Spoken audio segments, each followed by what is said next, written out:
and I am the hostess for the 2015 Online Blog Conference. The conference is currently closed and we are no longer accepting new members. However, one of my goals for the year is to conduct ongoing education classes for all of our members as well as to you, the public.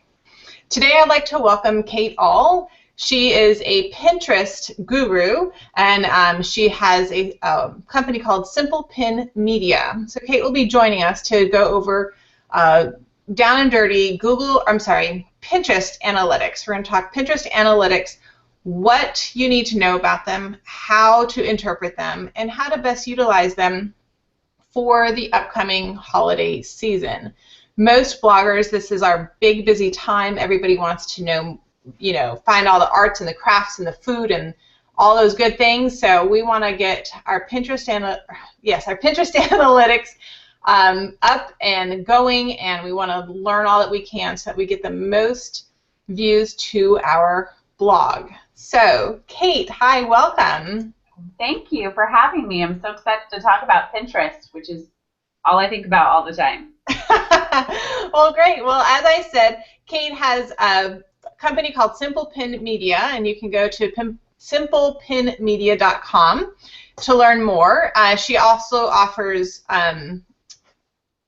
consultations on your pin boards, on your account, things of that nature. So if you open up her services, they also offer full pinning services if you just can't handle one more social media to keep up with.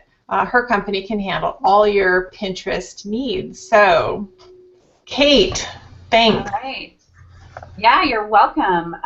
So I think one of the first things before I dive in is, in order to understand this, you have to have a business account with Pinterest, and that does require a little bit of tech. And some people find it easy, some people find it really confusing like me, so I just paid someone $20 just to do it for me, but it's a simple tag that you need to upload to your site, and that will convert your account to a business account, and that's going to give you access to all this analytic information. So what I'm going to do is I'm going to go ahead and share my screen, and then you can see what's going on, and let me know when you see it. We have it now? Yep, we're good. Okay. So you'll find this by simply clicking up here on your main page on analytics. And it's going to take you to this page. And this is going to be broken down into three main parts. Your Pinterest profile, which is basically what's happening on your page. Your audience, who your audience is, what they like, demographics, what devices they pin on. And then your activity from your website. What are people pinning organically? What are they sharing? What are they clicking on? So I'm going to start here with your Pinterest profile. We're going to click on this More button here, and it's going to be broken down into impressions, which is basically who sees your content, who sees your pin as they're scrolling through. I don't put a lot of emphasis on this because it's great that they're seeing it, but I want to engage with those people who are actually engaging with my pins. So then I'm going to focus here on repins, clicks, and this is all time. This is basically the best of the best. And I start with all time. And I click on that, and you can see what are your most repinned pins. And this will be a variety of your pins and other people's pins. There's a lot of good information in here about what type of pins people are liking, maybe what type of pins are being pulled up in search, which we'll get to a little bit more in that as we go down here. This is going to be your best in search.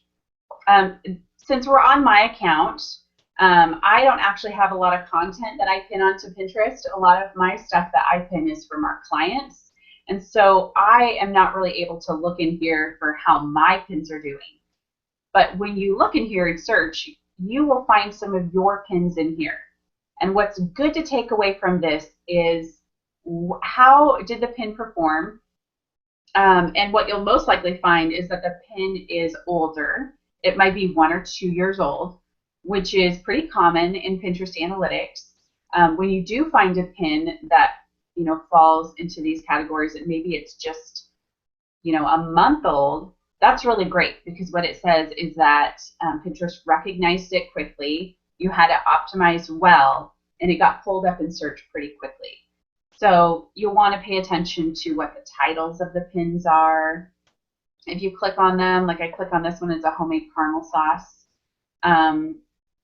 What does the pin look like? This is a really long pin. Here you have the rich pin information, and it was just 20 weeks ago. And it won't necessarily, it's not going to tell me that, I might have a lot of repins, but what it's telling me is that it's getting pulled up in search.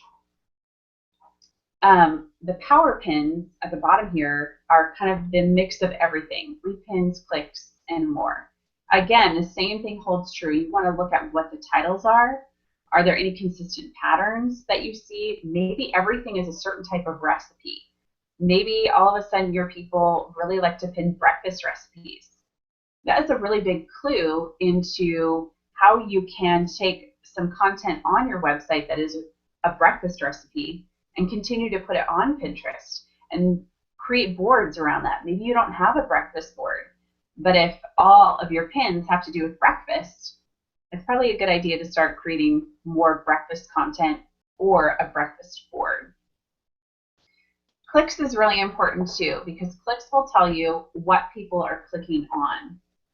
You can change the date range here. I like to look for the last 30 days, because what we know is that with the new smart feed that Pinterest has, it can take 3 days, maybe even a week, for your pin to fully circulate in the system. So 30 days gives me a really good window as to what's happening. And as you can see, I don't have a lot of clicks, and down 80%, which is funny because I don't really even know what people would be clicking on of my content, because I have so few things that are there. But what you can pull from this is what people are clicking on. And again, for my account, I won't see a lot of my content. But this is important because it's going to tell you, okay, how are people getting to my website? And if you find that there's these top 5 pins are your top 5 traffic drivers, then what you want to make sure is that you want to click through to this, see what the pin is, and then continue to click through. For example, if this was my post, I would want to click through. Is the post easy to navigate? Is it something where people can easily find my email sign-up box? Is it a post that links to other content on my site, related content? So for example, if that was, you have this crazy breakfast recipe, we'll continue using that as an example. If I click through, am I seeing more breakfast related content? And you don't want to saturate them all the way, like a ton when they get to your site, but you want to make sure that each post is optimized. This is great too. This is boards with the most clicked pins. So this will also tell you what boards on your Pinterest page are most active. And those boards I like to move to the top. And if you had a best foods pin board, like I do, if that's doing the best, I would want that to be more in the top 5 positions up here on my board. I don't put it up there because I don't blog about food. I blog about Pinterest, and my work is Pinterest, so I want to keep it Pinterest focused for me. But if you're a food blogger, it would be important for you to put your most active boards towards the top. I would not suggest that you put in this list, you'll also find group boards that you don't own. I would not suggest that you put group boards towards the top that you are not the owner of. All right, that was going to be my question, is if you should. Yeah, no, mostly because you don't want to showcase someone else's content. Right. You want to showcase your own. So yeah, you want personal boards. Yeah, if you do find that in these most clicked pins there are group boards, well, that tells you is you need to start pinning more often to that group board because your content is doing well on there. And you can, when you click on the show more, it'll give you tons more. So these are good to look at. Repins, I like to use this as a place to pin. Let's say that you have these most repinned pins. What I'll do from time to time is I'll grab my pins from within here and I'll just click on them and then repin them somewhere else. So if this was my pumpkin muffin recipe, I would schedule it again, or I would pin it to another board, because I already know that it's getting good repins, so I'm going to keep that activity on the pin. Scheduling, for example, this is Tailwind, scheduling will not act as a repin. So what you're doing when you schedule is you're just continuing to put the same pin in the system. If you pin it, you are giving it another repin. Some people like to use that strategy to repin to continue to get activity on that pin, which is great. It's fine. Sometimes I'll do that with a pin that I want to continue to promote in the evening, or maybe on a Saturday or Sunday. Can I ask you a question about that? Yeah, absolutely. So, and that's one of my complaints with Tailwind, is that it doesn't count as a repin, and the way Pinterest now has all their top repins and their most popular, it makes me so angry. I know. I want to be at the top of that. I know, and I actually just recently learned and did some more investigating about that, because before Tailwind, Ahology, or any of the other approved API partners with Pinterest, before they were API approved, they actually had the ability to act as a repin, but once they were approved, that ability was removed. And so even Ahology, Buffer, Tailwind, any of those, they don't act as a repin, which is a huge bummer. So I totally agree, because I wish that they did as well. And they are working with Pinterest to try to see if that can happen. Yeah. But as of right now, I believe Board Booster does, though. Yeah, Board Booster does. They're not a officially approved partner. They're still a fine scheduling tool. But those who don't have that official status can still do it. Okay. Yeah, good question. Let's see. Let's move to your audience. So this area doesn't offer a ton of information besides demographic and interests, but I really like it in the sense that I can see what devices my people are on, and that's pretty cool. So you have in this area up here, you have all apps, and you can break it down here into, actually I think you can do that. Just 1 second here. You can do that over here too. So this is a really interesting feature, because say you're going to do a promoted pin. Promoted pins are broken down into all devices. That's how it's labeled in promoted pins instead of all apps. Or then you can choose any one of these. This is helpful because let's say you have an audience that is almost all iPhone. If you promote a pin, you want to make sure that you're doing it on the iPhone. You can also find maybe your second biggest audience is an Android phone. You could select iPhone and Android phone. So before you go into promoted pins and doing any type of campaign, check to see, are my people on an iPhone? And it tells you, maybe more people are seeing it on an iPhone, this is where impressions would come in handy, because you can see where they're seeing it. So all that to say, when you go into audience, you can see the same thing. And you can select here, all audiences or your followers. You want to select your followers. And that's going to change to show what are the demographics. How many average monthly viewers do you have? Note that this doesn't mean how many page views you're getting, or how many, this won't really translate in Google Analytics. It's just how many people are actually seeing your content. You can see where they're located at.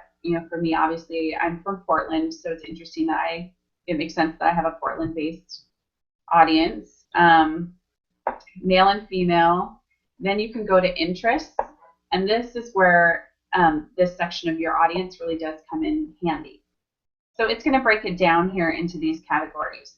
Well, I can click on this, and it will take me to the interest category of DIY home decor. So if I am a DIY home decor blogger, this is actually going to give me some great keys here in guided search.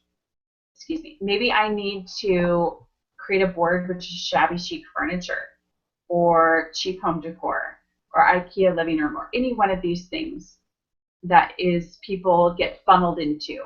And Pinterest is moving more to a place where they want you to follow interests instead of people. And so anytime you want to see what any one of these interest categories are, simply click on one of these boxes and look for, again, more clues here. Veggie food, rice, ovens. Ovens is funny, but it might be maybe someone's searching for best ovens or something like that. And then when you scroll through here, what I've noticed is that these are not always, they might be in chronological order, sometimes they might not. But it's always good to kind of scroll through to see, okay, how is Pinterest putting food and recipes together? You know, when you have something more specific, like caramel, what I like to do is I like to go through and see what are people putting their titles. You know, what are, you know, why is it that country apple fritter bread is in here? Or maybe they have caramel in the recipe, I'm not quite sure. But it just is good to kind of take a quick peek through here to see what keywords people are using. This boards, follower boards with lots of your pins, this is also really helpful. I heard a great, some great feedback from somebody who's given a presentation at a conference. And what they had done is they looked here and they noticed that a lot of their pins were going to a specific type of craft board. It was a craft board for kids and specifically therapy. And so they realized that a lot of the content that they were creating was being used by therapists. And so she started creating more boards around that type of topic, which is great. I mean, she would have never known this if she hadn't looked in here. Another key here is if you're a food blogger, we did a review for someone a couple months ago, and we found that her people really liked healthy breakfast recipes, healthy snacks, and cocktails, which is such a funny mix. But she was able to see that that also lined up with her most repinned pins and her most clicked through pins. So she was able to start creating a strategy for Pinterest to start pinning more of that content and really capitalizing on that. This brands here will tell you brands your followers engage with. You know, some of these people I know, some of these people are clients. So I'm not really surprised by the list, but again, it's good to see who else people are following. And you can go ahead and click on that. And what I would do is also follow those people. As you can see, I already do. But that's another key strategy, is to pop over and follow them. Activity. So this is basically what's happening on your website. I tend to look to clicks first, just to see what people are clicking on once they get to my site. Or, you know, again, these are some of the pieces of content I have on Simple Pin Media. The great part is you can see what boards too, again, have your most clicked pins. These boards are not always your boards. Some are mine, some are other people's, but again, the title of these boards will also give you an indication of what people are interested in. If you find that maybe you blog in general about food, but all of a sudden you see here that people are pinning a ton of your stuff to chocolate boards, it'll also tell you that your chocolate related content is resonating well with Pinterest users. Original pins will tell you what pins people have created from your site. As you can see, ooh, I've got 100%. It's great, with a number, with a 1 right there. This will tell you exactly what type of pins people are creating. Again, this is also really good to see, are they using your pin it button? Are your alt text descriptions filled out on your images? That's really important, because a regular user, so example, my mom pins like crazy. She doesn't care about writing in descriptions. She doesn't care even very much about the photo. She cares about the content. So what will happen is, let's say you have a smaller photo on your website and you just haven't even filled in the description. And so when someone like my mom pins that, it's just going to be image 08315.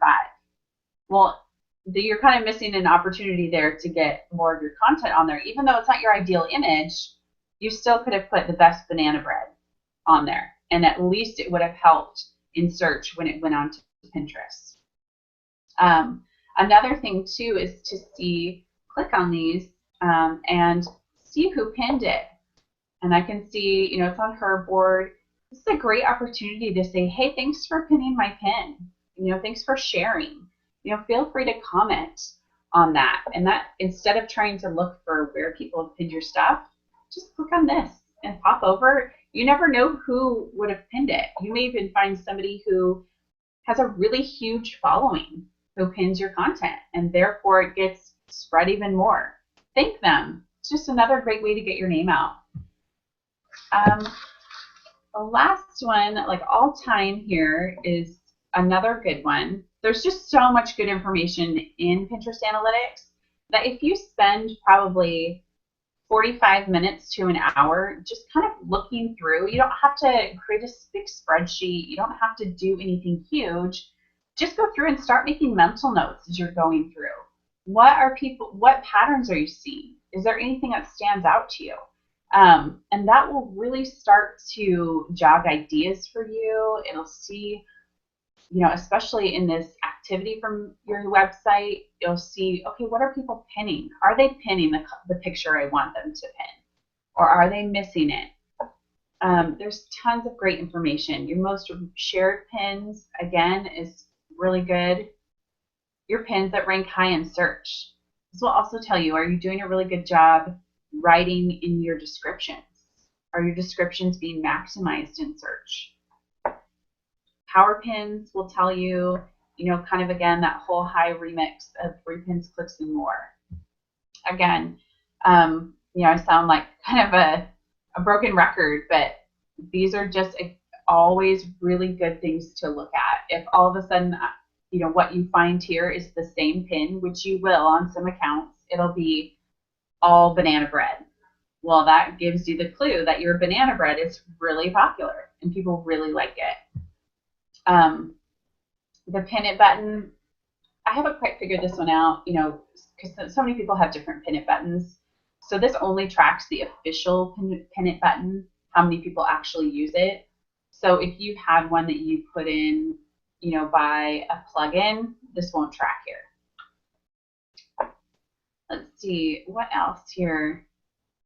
I really think, again, that's kind of the summing up of what analytics really contain, is these three big parts, and really paying attention. I would say right here, this average monthly viewers, take this with a grain of salt.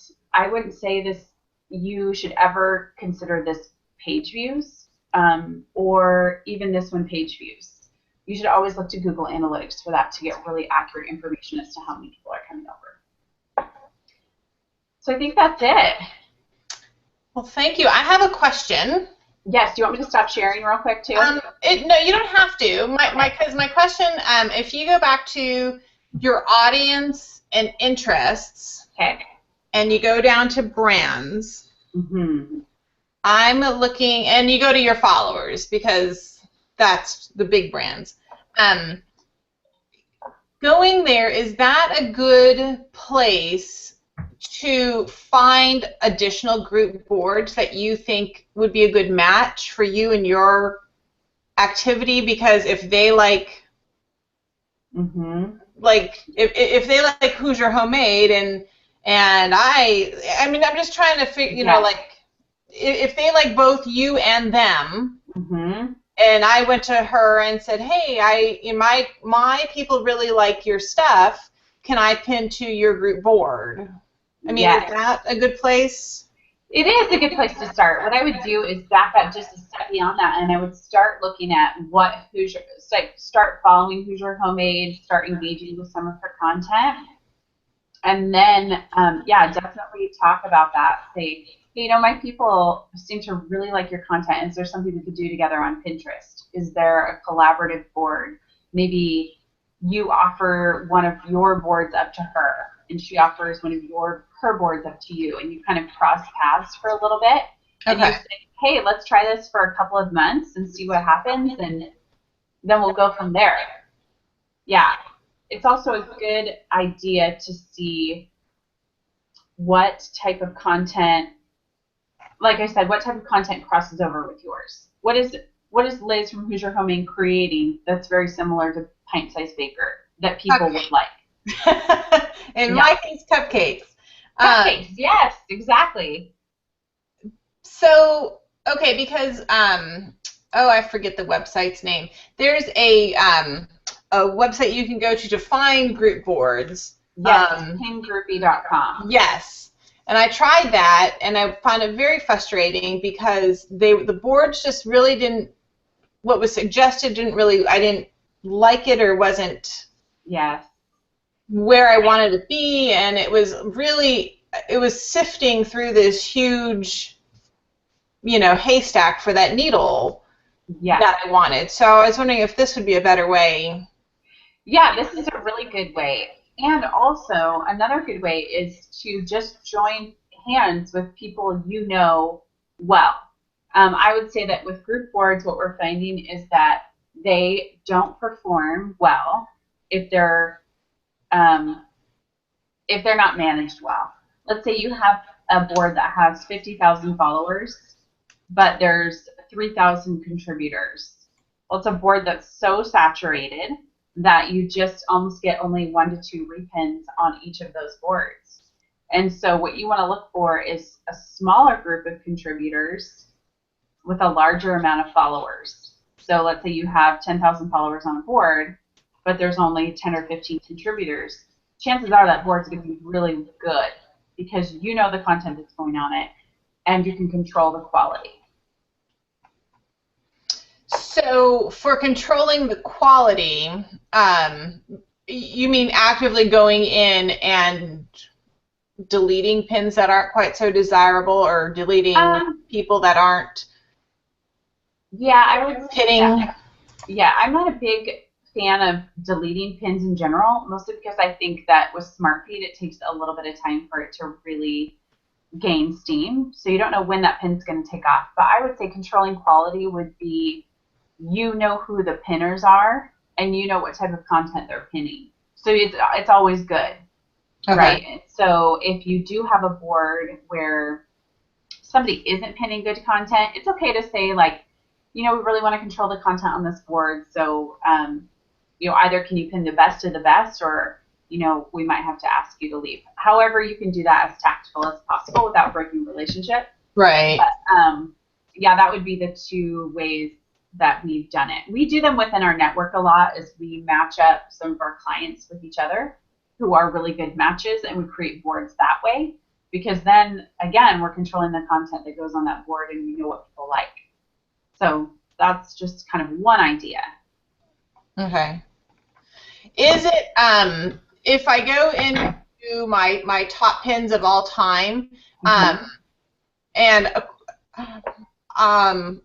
quite honestly, when I look at mine, I still see 4th of July. I know. But I mean, is it worth my time to update those the alt tags, or update the description in there, or if it's working, should I just not bother?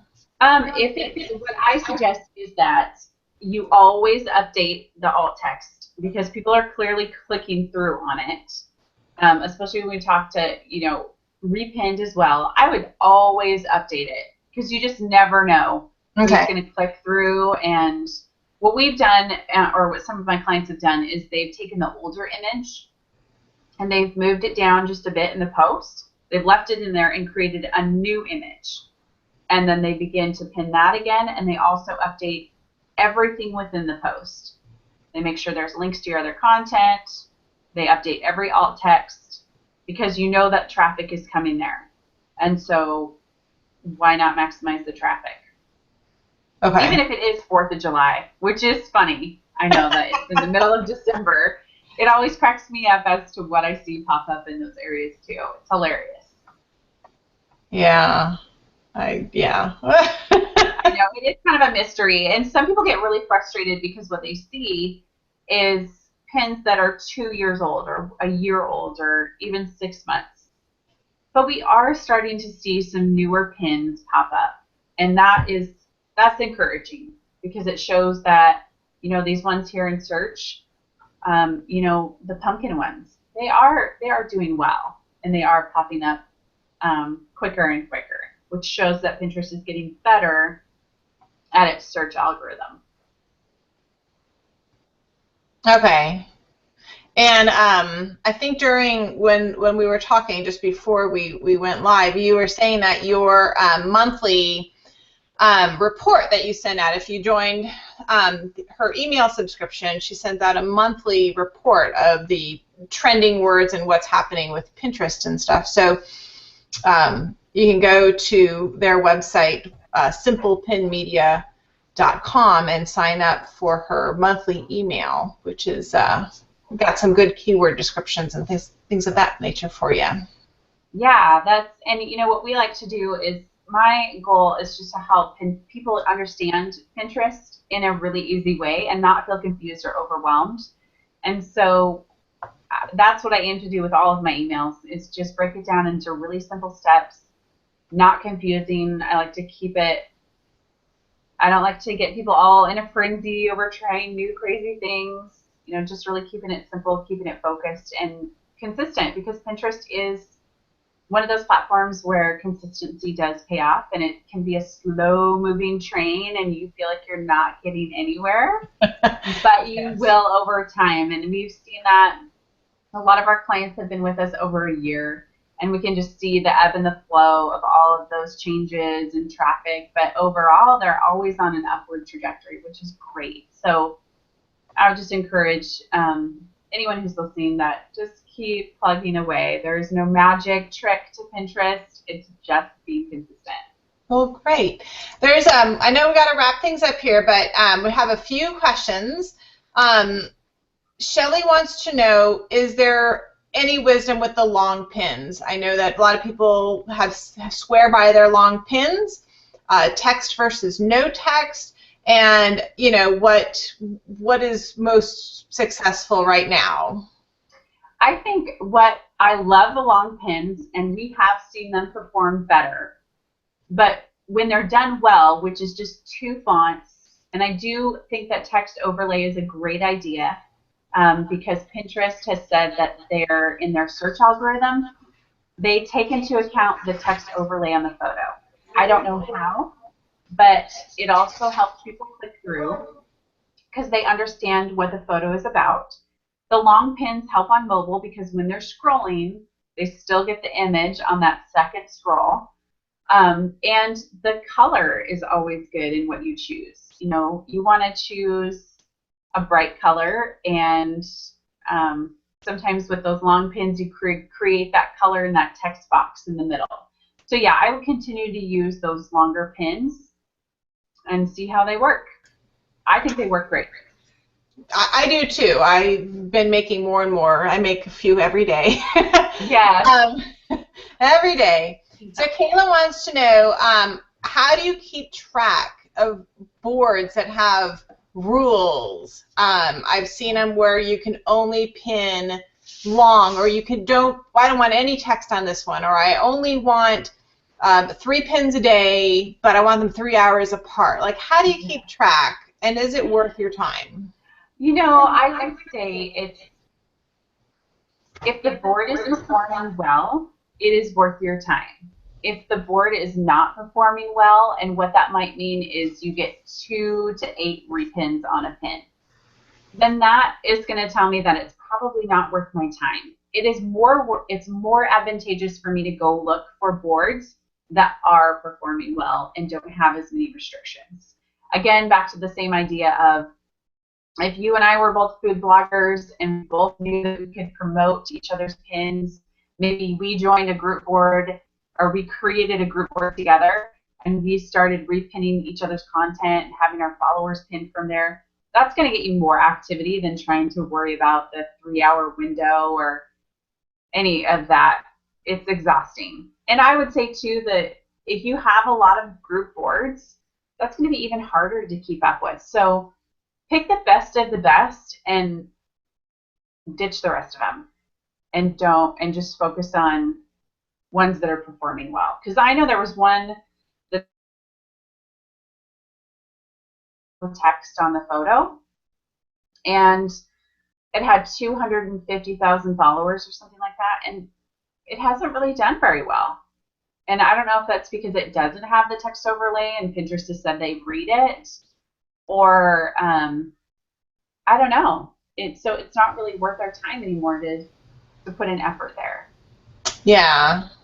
And finally, Nicole says, do you suggest limiting your number of group boards that you participate in? Yeah, I do. I would say I'm a big fan of your overall boards being less than 80. I think that, well, I know that Pinterest likes that you use all your boards. So if you're you find that if you're pinning 20 pins a day, you start to stick with the same kind of boards because you'll see a pattern of what's working. And so if you haven't used a board in like 6 or 7 months, outside of something that's seasonal, if you haven't used it, it's okay to leave it. Group boards will come and go all the time. So don't be fearful that you're never going to get asked back again or you're not going to find another group board. You will. So start with less and then work into maybe, I would say no more than 15. 15 group boards, that's tough. It is. However, I do find that the more I pin to my personal boards, the better those pins perform. Yeah. In my case. So. Yeah, and it's a really good thing that you've picked up on because you could have 5 group boards and they don't perform as well as your personal boards. Yeah. What's the point in keeping them?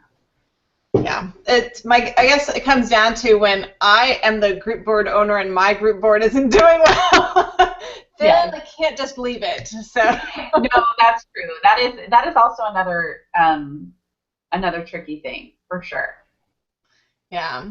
Well, thank you so much for joining us today. We really appreciate having you on, Kate. This was just a short, quick analytics for everybody here for Pinterest. I hope that it helped you out. It kind of gave you a little insight as to where to go. If you have any additional questions, please, we can tag Kate all in your comments for her to get the email through the Google Hangout. Or you can find her online at simplepinmedia.com and drop her an email, get her services, get your boards cleaned up for the holiday season, and discuss possibly continue working with her in 2016. Great. Kate, thanks so much, Karen. I really appreciate the opportunity. Thanks so much. We appreciate it. Great. Have a great day. Thank you. Bye-bye. Bye.